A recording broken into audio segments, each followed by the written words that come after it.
ఆంధ్ర తెలంగాణలో తక్కువ ఫీజులతో high quality results ఇస్తున్న ఏకైక సంస్థ తిరుమల్ ఐఏఎస్ ఇన్స్టిట్యూట్.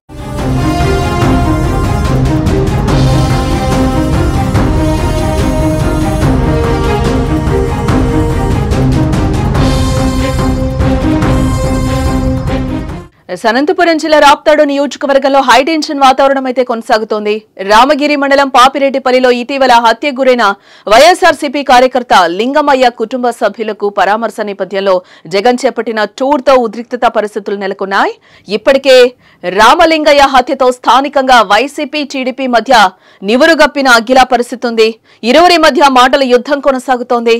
ఇలాంటి సమయంలో జగన్ రాక ఉత్కంఠను రేపుతోందని చెప్పుకోవచ్చు. జగన్ పర్యటనపై పరిటాల సునీత స్పందించారు. జగన్ ను రాకుండా ఆపే దమ్ము ధైర్యం రెండూ ఉన్నాయని, ఎక్కిన హెలికాప్టర్ ను దిగకుండా తిరిగి పంపించే శక్తి ఉందని చెప్పారు.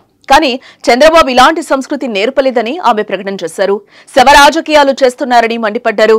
ఇక్కడ రెచ్చగొట్టే వ్యాఖ్యలు చేయకుండా బాధిత కుటుంబానికి సాయం చెయ్యాలని జగన్ కు హితవు పలికారు. ప్రకాష్ రెడ్డి చెప్పిన మాటలు విని జగన్ రాప్తాడులో పర్యటిస్తున్నారు. అసలు ఇక్కడ ఏం జరిగిందో కూడా జగన్ కు తెలియదని అన్నారు. దీంతో జగన్ పర్యటనతో హైటెన్షన్ వాతావరణం నెలకొంది. జగన్ ఏం మాట్లాడతారన్న దానిపై ఆసక్తి నెలకొంది. ఇప్పుడు జగన్ పర్యటన నేపథ్యంలో ఎటువంటి అవాంఛనీయ సంఘటనలు జరగకుండా పోలీసులు బందోబస్తును ఏర్పాటు చేశారు.